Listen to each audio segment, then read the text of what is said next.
Bạn nhiều hai. Bạn chum rip xua, Arun Susday. Good morning, Excellency, honorable speakers, national and international guests.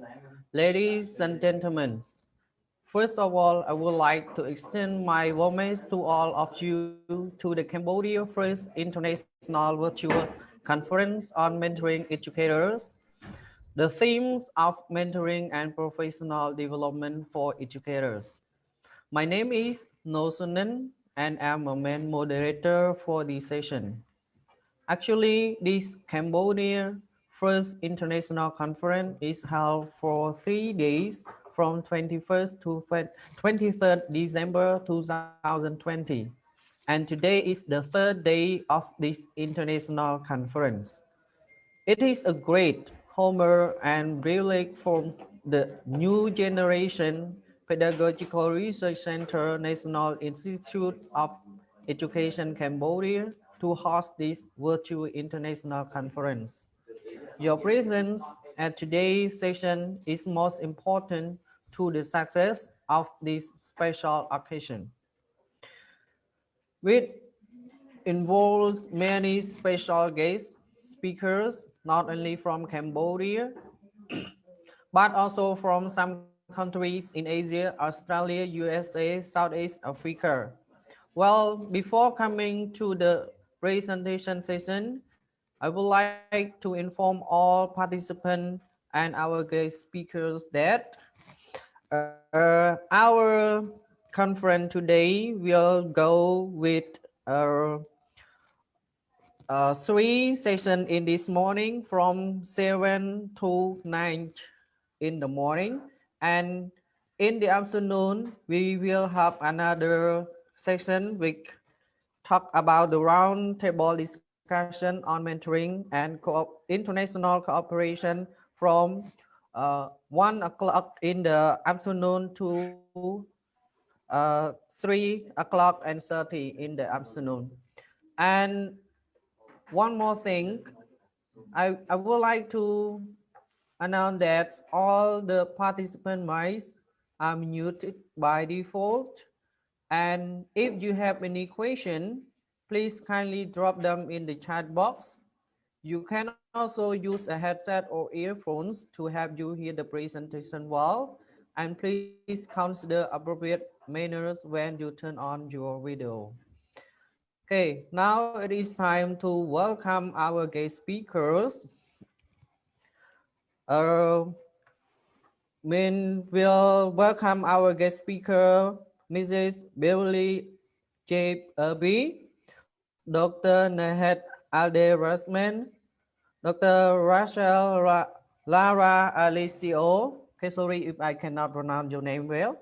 Okay, they are a coordinator of the Preparing Academic Leaders PAL, Texas A&M University from the USA. Okay, now our guest speaker will say hello to our participants and start their presentation. Please welcome. ជំរាបសួរ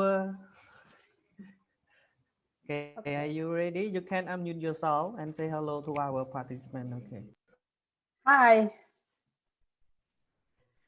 Hello, this is Beverly Irby and Rafael Lara.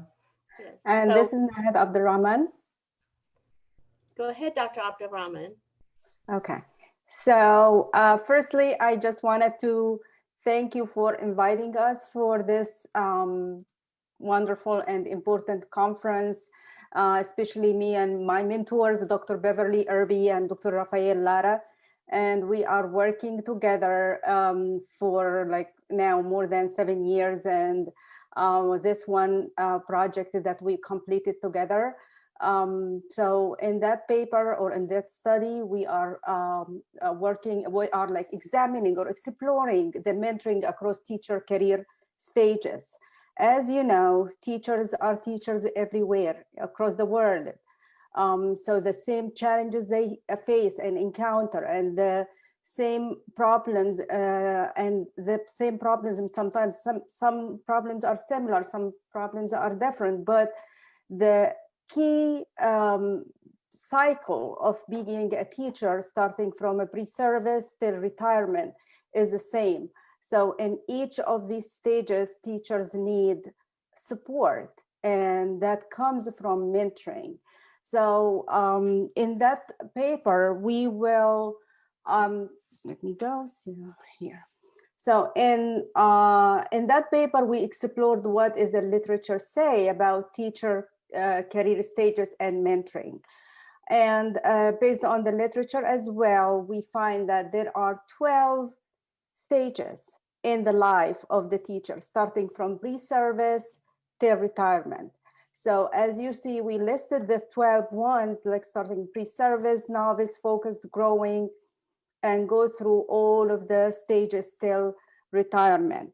So in order to know how mentoring influences teachers in the career stages, we formulate our research question based on that. We wanted to know how is mentoring represented across teacher various career stages. So in order to do that, we have several type of reviews we can do it, but we preferred and we chose to do a systematic review in order to do this, because systematic review completely answer our question. And the Cochrane systematic review protocol was employed, and this protocol was developed by Higgins and Green in 2011. And in order to answer your question, or in order to do this systematic review, you need to formulate the problem and then locate this and select the studies that you need to answer that question, and then appraise the studies, collect data, analyze and present the results, and interpret the results, and then improve and update the literature or the reviews. So what we did. So in order to formulate our study, we need to know what we need to include in the study, what we need to be in, and what is not included or not considered in that study. So based on the Cochrane systematic review protocol, that's what we called inclusion criteria. So what included in that study, all of the studies, that is journals, journal articles, or book chapters, or reports, or dissertation. Of course, we do not include like newspaper thing, or movie, or images, or some like websites thing, because this is not, that's like in our understanding of the topic about mentoring, we just need the academic studies. And then also we included only studies that focused on teacher mentoring. And we focused on the studies that speak about teacher career stages, and also studies that published from 1999 through 2018. And why 2018? Because this is the year when we started our study. And then studies that included teachers in the United States, because if you just Google it or search it online about teacher and mentoring, you might find tons and hundreds and thousands of articles about that, but all over the world. But we wanted to focus on the United States. We need to see what's going on in the literature in the United States. So in order to do that, we need to search, not using Google Scholar only, but of course we need to use a very specific databases. So we focused on 3 main databases, which is ERIC EBSCO, Academic Search Ultimate, and ProQuest Dissertation and Thesis Global. Those are why those main databases we used, because most of the academic articles are housed in these 3 databases. So when we have those searched, we are sure that we will find most of the articles, or like all of the articles we needed. So we started doing the search. And before before going to the search, I want to give you an advice about know your topic. If you know your topic much, so when you do the search, you can find if there is a gap or if there is something missing. And I will tell you why in the following slides. So we did the first search using our keywords, and then we using those 3 databases, and we found 222 studies. And as you see, they are like some from Eric Ebesco, some from Academic Search, and some from the Dissertation and Thesis Global. And also we excluded the duplicate from that search. So the total we find 220 because we excluded 2 articles because they are duplicate. Then we did a second search with adding more keywords because we wanted to make sure that we didn't left out or left behind any of the articles or chapters or studies. So by adding more keywords, we find more studies. So we find 428 extra at the same databases. And it's like 128 from Eric Ebesco, 129 from the Academic Search, and 168 from ProQuest Dissertation and Thesis. And we also deleted or removed 3 of the studies because they were duplicate. Then when we looked at the first and second search, we noticed something, that 2 of the main journals about mentoring are not listed. We didn't find any articles came from those 2 main journals. That's why I'm saying know your topic, because we know mentoring, we work on mentoring for several years, so that's why we know we will definitely find some studies in those 2 main journals. So when we did the third search on those 2 journals in specific, we find 401 articles, 270 from MNT, Mentoring and Tutoring Journal, and 131 from the International Journal of Mentoring and Coaching in Education. So the total studies we found is 1,051. And then after we reached out that and we are satisfied with the search, we came to the next step, which is screening the abstract, reading the abstract, and see if there is still those 1,051 are relevant to our topic, or we will exclude some of them. So as you see, this is our Prisma flowchart, and this is like our map. What we found in the 3 searches, like here, like the first one is the total we found, and then the 3 squares in here are the 3 searches and from which databases. And then the last one on the right, like the last squares in the right, this is the result of our screening. Like the yeses, meaning that they are relevant. The no's, it means that they are not relevant to our study. So it means that we will exclude all of the no's out of this study. So after reading the abstract and excluding those which are not relevant to the search we have done, we concluded with 365 documents. And those 365 documents included one, and then we did this. So we did another screening to them, and then we find 181 excluded because they either were irrelevant or not in the US setting.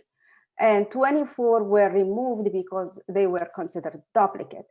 So the total ones that is completely relevant to what we are doing is, and we are sure that they will answer our research question, was 160. So in that stage, we moved to the third step, which is reading the full text. So we did read all of the 160 studies that that we found they are relevant.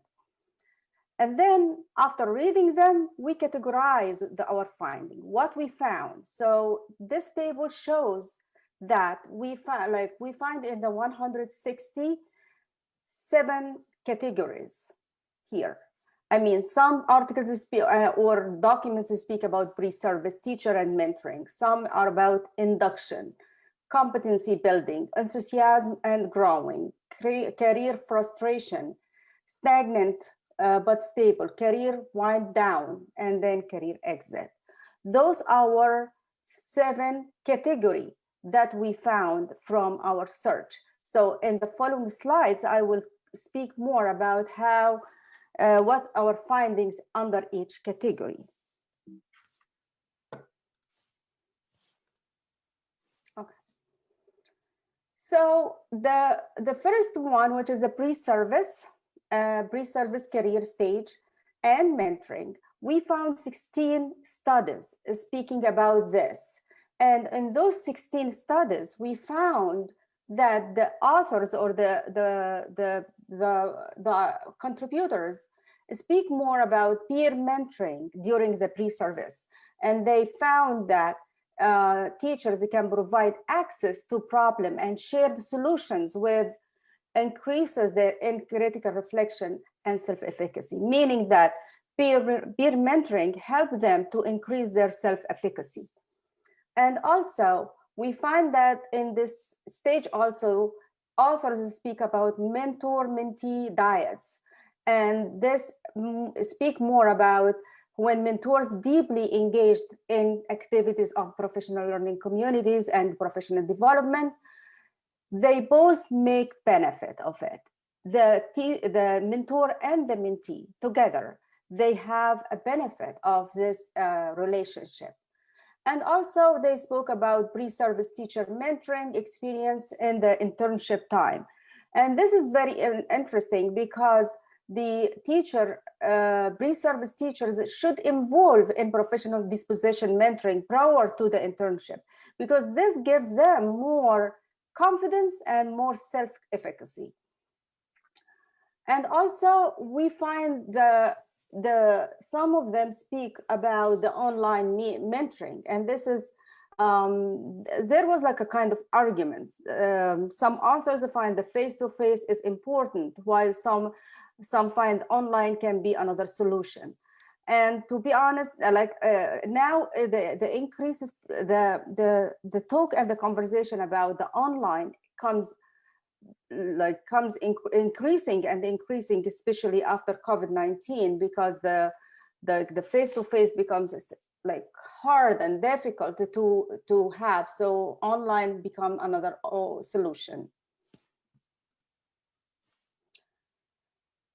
So the second stage was the induction stage, which means that this is the induction, which is the first year of being a teacher. And in that year, teachers need more help to understand the instructions, to understand their students, how to help their students. So they really need emotional support. And that's what most of the authors speak here about in the induction time. They said in the early career teacher have the challenge of the stress as well as the lack of knowledge of the profession. So mentoring meets their needs for emotional support. And that's actually important for teachers in the first year, to have the emotional support in order to be more confident doing their job. And also some of we find pedagogy in induction and mentoring, and the teachers or the authors in that, they told us that mentoring for novice teacher would be the major factor to enhance the teacher quality and consequently to improve students' achievement. And also, we find that also the mentoring is effective tool for teachers who defined as teachers from diverse groups. And all over the world, diversity is a big issue, like even like gender diversity or race diversity. So mentoring would be the very effective tool in order to help teachers understand the diversity of their students and also understand the relationships with their students and their school community. So the third stage is the competency building stage and the mentoring, and we find 8 studies about that. So I think I need to go very fast because it's only 4 minutes left. So in that part, we find that the competency building for veteran teachers and mentoring, and it's important not only for the pre-service and early career teachers, and also veteran teachers need more support.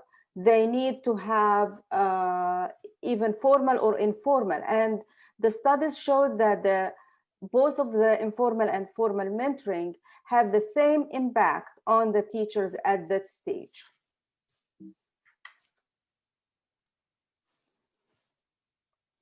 Enthusiastic and growing stage. In that stage, we find that most of the articles, there are 15 articles, speak about the positive attitude and mentoring, and they emphasize that mentoring provide teachers with positive attitude in that stage, because it creates an effective communication with their mentees, and also mentors becomes better teachers and become positively transformed by their mentoring experiences. So in the career frustration stage, this is the stage when teachers feel like they have everything and they do not want to learn more.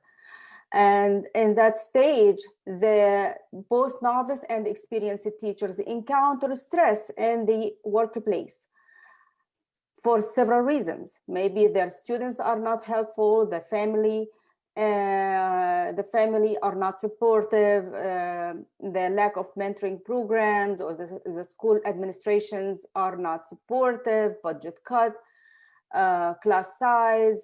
All of these are kind of factors that affect teachers and lead them to be frustrated.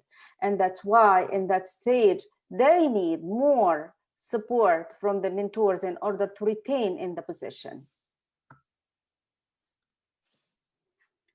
And the stable and stagnant stage, in that stage, teachers are not very motivated, and the majority of teachers benefited from the formal mentoring program at that one.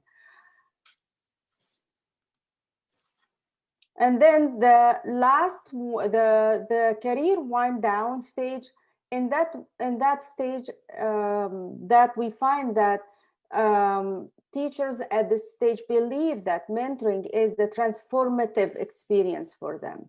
Teachers were open to new possibilities and to new opportunities, so they are willing to get more information and to improve their career. The last stage, which is the retirement, career exit stage. And in that stage, which is like even after several years of being a teacher, and how can we, and then in that stage, maybe formal mentoring would not be helpful, but collegiate mentoring is the one. This is when teachers work with each other and when they try to support each other and exchange the experience with each other. So from what we found in that, mentoring increases mentees' self-efficacy, and also mentors support the mentees with the emotional and professional resources, and support also the mentors themselves, help the mentors to be satisfied with their job and their profession. And out of this, we came out with our proposal about what are our model of the teacher career stages and mentoring. And we call it teacher career phases and mentoring model. And in that model, we have 5 phases. pre-service, induction, early career phase, veteran career phase, and retired career phase. So in this table, you can just see our model. The first one, which is pre-service career phase and mentoring, and this is before being a teacher, when the teachers were at college. And in that phase, what they need peer mentoring between each other. They want also mentor-mentee diet, and they need critical reflection, shared solutions, professional learning communities, shared power, trust, social and cultural learning, risk-taking educative conversations. And after becoming a teacher, like in the first year of being a teacher, the induction phase. In that phase, the mentoring can include mentor-mentee diets. This is important at that phase. And also structured mentoring, which is like formal mentoring from a more experienced teacher. And the trained mentor, socialization to the profession, connections to community, sense of self-efficacy. And after some time, like in the first 3 years of being a mentor, of being a teacher, that's what we call it early career phase. And in that phase, the teacher needs mentor-mentee diet. This is very effective at that stage as well. And formal and informal mentoring. This is actually like effective also in that stage. And role modeling, building instructional and learner capacity. And then when we move to the veteran career phase, which is like, this is between the 10 years and 30 years of experience. And in that phase, teachers need mentor-mentee diet, and they also need acting as mentors, because they will be mentors for the early career teachers, the teachers in the induction phase, and also the pre-service teachers. They also need reflective articulation of a deep level of pedagogical conceptualization and instructional competency, leadership development, knowledge of curriculum motivation, expectation known, co-teaching, transformative reinvention. And then the last one would be retired. This is like the phase before retirement, I mean, going out of the school system. And in that phase, they need more collegiate support. So that's the collegiate mentoring would be perfect at that stage. Peer collaboration would be perfect. Mentoring training, and also mentoring induction or early career teachers. So based on those phases, we can see that mentoring not only needed in the first years of being a teacher, it needed in every single day of being a teacher. And like starting from before going to school, before, like when the teachers are in college, till they retire from school. So, but it's important to know what type of mentoring we need at each stage, because not every type of mentoring can be fit for the stage that the teacher is in. And here is some sample of our references. Of course, we have more than 200 reference for that paper, because we have 160 articles and book chapters and dissertation we screened, but also we have more. So if you have a question, I will be happy to answer. And of course, like Dr. Beverly Irby and Dr. Lara are here also. They can answer your questions. And if we don't have time, you can email us after the presentation. Thank you. Okay, deeply thank you, Doctor, for your presentation. Actually, you have only 2 minutes more to answer your question. Okay, but in case we have a lot of question from our participant. Okay, so sure. These questions we will forward to you through email. Okay. No. Okay. And then can you answer? Okay. Sure.